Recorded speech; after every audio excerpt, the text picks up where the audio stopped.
Yo soy el buen pastor, que da la vida por sus ovejas.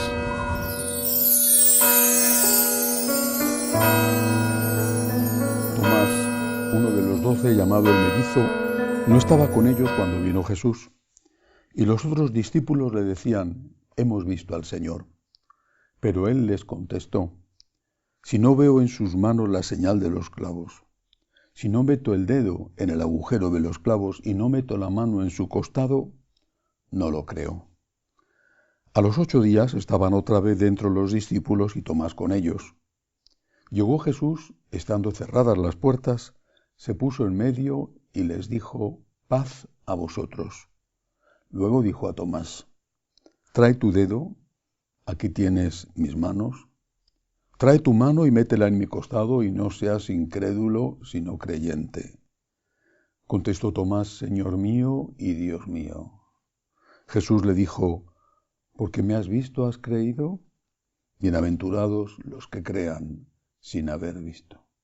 Palabra del Señor.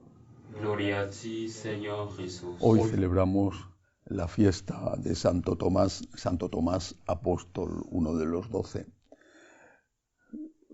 Un apóstol, como los demás, cobarde y valiente. Cobarde porque le entró miedo cuando apresaron a Jesús.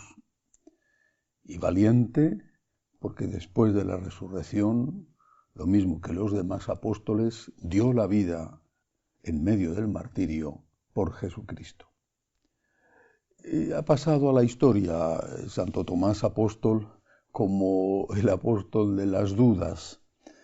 En realidad no era muy diferente de los otros. También los otros tenían dudas. Y si habían creído es porque habían visto. De hecho, no creyeron a las mujeres que fueron a anunciarles que el sepulcro estaba vacío, sino que corrieron allí para comprobar, y solo cuando vieron el sepulcro vacío y en qué condiciones estaba, dice el Evangelio, que entonces vieron y creyeron, y esta fe se vio reforzada por las apariciones de Cristo resucitado. ¿Cuál es la enseñanza de esta duda de Santo Tomás apóstol? La enseñanza es la frase que dice Jesús: dichosos aquellos que crean sin haber visto. ¿Tiene el Señor que aparecerse resucitado a cada uno de nosotros? ¿Tiene el Señor que hacernos un milagro que no deje duda sobre su poder divino, su historia, su enseñanza, su muerte, su resurrección, su ascensión al cielo? Esto tiene que hacerlo ante cada ser humano para que creamos en él. Habría que decir que ¿qué tipo de fe es esa? ¿Se tiene fe en la existencia del sol? No, el sol se ve. ¿Que tiene fe en la existencia del agua o en la humedad del agua? No, se ve y se toca. La fe es aceptar como verdadero algo que no puedes demostrar. Cuando lo puedes demostrar, ya no es fe, es ciencia, es demostración. Claro que la fe no significa aceptar cosas absurdas, sino cosas posibles. Posibles, pero que no puedo demostrar, o por lo menos que no puedo demostrar en este momento. Por ejemplo, el marido se va a trabajar. Pasa fuera de su casa varias horas. Él tiene fe en que su esposa no le está engañando en ese tiempo. Y no lo puede demostrar, salvo que ponga una cámara espía y la tenga vigilando las 24 horas del día. Tiene fe en su esposa, no lo puede demostrar, pero tiene fe en ella. Y la esposa tiene fe en que su marido está trabajando y no le está engañando con otra mujer. Tampoco lo puede demostrar, y luego tiene fe en esa persona. La cuestión no es la fe, la cuestión es de quién me fío. Esa es la cuestión. Por eso San Pablo dice: sé de quién me he fiado. Sé de quién me he fiado. ¿Nos fiamos nosotros de quien merece confianza? ¿Cuántas veces? Tantas, tantísimas veces.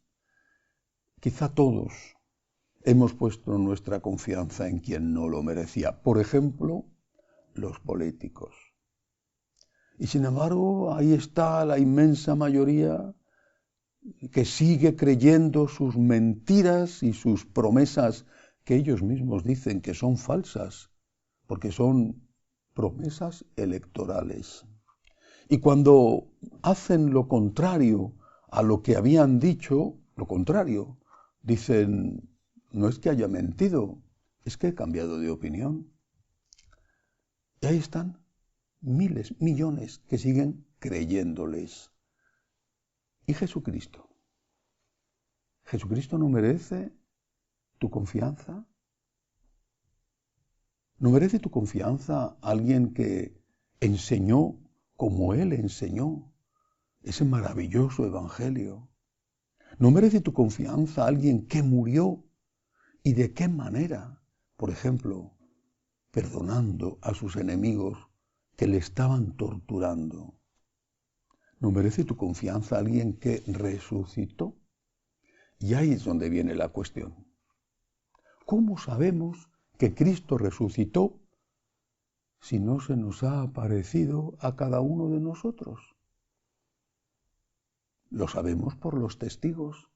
¿No se juzga y se condena a un hombre por testigos?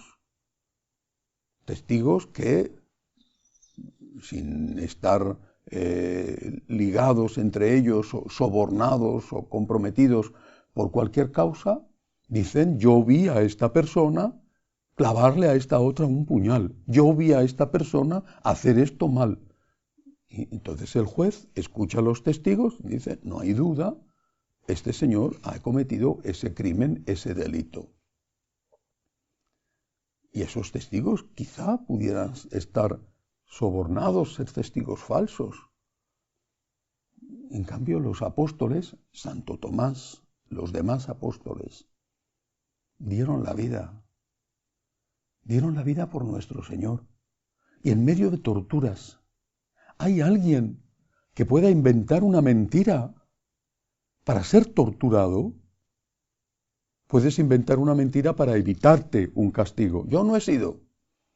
Puedes decir una mentira para conseguir un negocio, pero no vas a decir una mentira para que te persigan y te torturen. Antes de que llegara ese momento dirías que todo ha sido una mentira. No ocurrió eso. Ellos dijeron, he visto, he tocado, he escuchado, he estado con Cristo resucitado. Y ahora puedes hacerme lo que quieras. Incluso las espantosas torturas con que fueron castigados. Porque sé que hay vida eterna y porque no puedo negar lo que he visto, lo que he oído, lo que he tocado. Por tanto, tenemos testigos de la resurrección y uno de ellos es Santo Tomás. Es en función de su testimonio que yo creo en la resurrección.